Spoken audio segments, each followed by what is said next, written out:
Hi Capricorn, mid-month of July 2024. Kuha lang tayo ng ilang messages para sa inyo.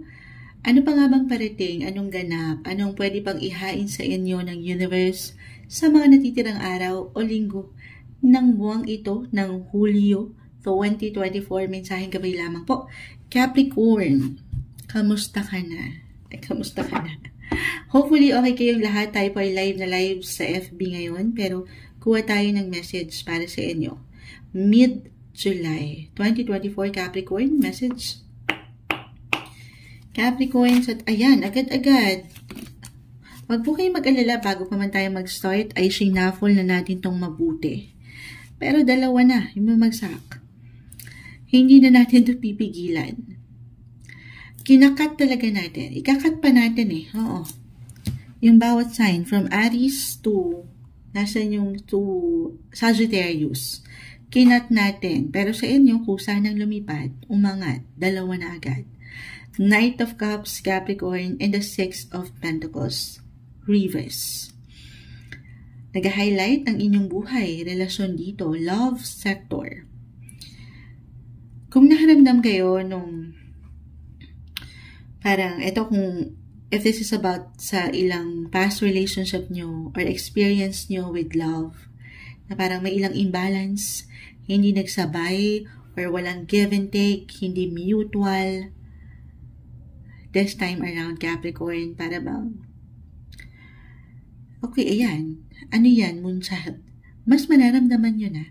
No matter what your relationship status, okay, single pa man, in a relationship, married, tayo po ay general reading, pero andito yung higit na pagpipigayan. Okay? May something. Knight of Cups. Ito na yun eh. Yung inyong mga knight in shining armor. Gaano man parang, minsan natatraffic yan. Oo. Yung, eto, pakita natin sa live. Sinong Capricorn sa inyo? Nasaan na yung camera? Ayan. So, syempre, wala namang perfect na daan. Maring merong ilang glitch, ilang delays, pero yan po ay parating sa'yo.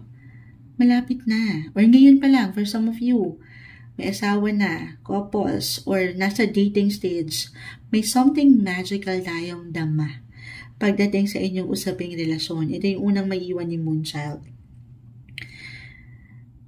Okay, ang ganda naman. Para bang nag-iinit doon sa give and take? Or meron kayong sorpresa, meron something kayong matatanggap mula sa taong ito, at dito mas mararamdaman nyo ang inyong halaga. Ay, mahalaga rin pala ako. Parang yung feeling is fulfilling. Parang ngayon nyo lang mararamdaman ulit ito, or kasi nga ma-appreciate kayo eh. Okay, andito yung kagustuhan din ng taong ito na maipadama, maipakita, maiparating sa inyo ang mensahe na pinapahalagahan ka niya. I know, single, Capricorn, Moonchild, paano na yan? Wala eh. Parang ganon. Sabi ko sa inyo, papunta na. Baka meron lang ilang traffic ito with Knight of Cups. Wala namang perfect. Sa reality guys, kahit pare-pareho kayo ng sign, this is a general message. Magkakaiba pa rin po ang bawat isa ng tinatahak na landas. Pero, pinaka-message dito, marahil kailangan mo lang ding marinig ito, Capricorn, that you are being loved and appreciated. Na-appreciate ka. Okay? Kahit pa sa mga panahon na, ayan, parang feeling mo nakalimutan ka na ng universe. Pero meron. Okay? Other messages. If ever hindi yun mag-apply para sa ilan sa inyo. Okay. Why I'm getting a message dito? Lalo pa kung kayo'y pinagtibay na ng panahon. I mean, meron na rin kayo ilang pinagsamahan. Parang itong unexpected love or appreciation ay something na may ikilalalim palalo. At dito, hindi imposible na merong dumating. Kasi sabi ko nga, kung meron kayong hindi natanggap, hindi naging mutual, yung ilang bagay-bagay, or hindi naging positive, yung ilang karanasan nyo from the past. Eto, couples lang. Okay, couples in a relationship, married, Knight of Cups, andito kasi decided siyang makarating, or merong maiparating.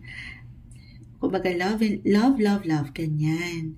So, maaring, kahit sa simpleng, ito pinaplano na rin eh. Ano ba yan, Moonchild? Diretsuhin mo na ako. Maaring pinaplano nyo na lang din ito ngayon. Kahit sa simpleng pagpaplano, pwedeng umangat. Dahil sa pag-iibigang ito, maaring kayo po ay makabuo. Nang ano yan, Moonchild? Nang punla. Charot. Hindi. Hindi po isang medical advisor ang Moonchild. Simpleng tarot card reader lamang po tayo. Pero I feel with your cards, lalo pa. Kung andito na kayo sa pagkakataon na ito na nga, pinagtibay na kayo ng ilang bagay-bagay. Ready na kayo na mas laliman pa ang inyong connection para higit nyong mai-express ang inyong damdamin. I feel na merong paglalim okay? Parang andito yung quality time together. So, hindi imposible. Bata-bata, paano ka ginawa? Ayan, na merong baby blessing for some of you. Hindi kailangan mag-apply single, especially huwag natin ipilit. Okay? Ayun lang, ma-add ko lang yun.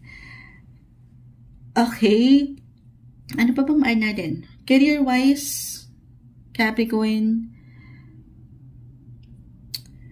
Okay, kasi more on sa love yung ating nakikita. So, kung aking ipapasok dyan, maaaring yung focus nyo when it comes to your work. Single man or nasa isang relasyon, yung passion, okay, sa trabaho, andito pa rin. Para higit yung maiparating, maibigay, yung alam nyo, deserve nyo, I mean yung resulta, okay? So, pag-iigihan, andito pa rin yung focus sa anumang proyektong inyong ginagawa or kinakaharap ngayon. Patuloy na may pagka-busy, but at the same time, andito yung commitment Okay? Masaya lang. Kumbaga, inspired kayo. Both, pagdating sa professional or personal life, na ang ganda. Ang tamis naman yan, Moonchild. Again, walang perfect na situation, na relationship. Pero, maaaring hindi nyo rin ito asahan para sa ilan sa inyo, okay? Unexpected love ba ito? Or mahuhulog ka na? Reversal tayo every time. So, maaaring siya ang mahulog sa'yo ng una. Yung ganon. Pero, overall, andito ang puso sa inyong gustong pagbigyan or pag-alayan ng enerhiya. If this is about your family, pwede rin naman. Napakalawak po ng nais at pwedeng iparating ng baraha. Higit kayo makapagbibigay or aangat, patuloy na aangat yung sense of responsibility na kailangan ay meron kayong maibigay. Pakita natin sa live. Ito yung isa, Six of Pentacles. Okay, so tuloy lang. Be inspired, stay inspired, and in love, Love yung nakikita ko dito.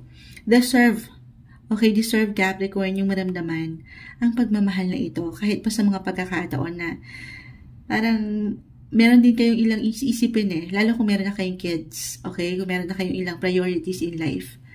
Deserve yung maging masaya ang inyong mga puso. Para sa inyo ngayong mid-July 2024, Capricorn.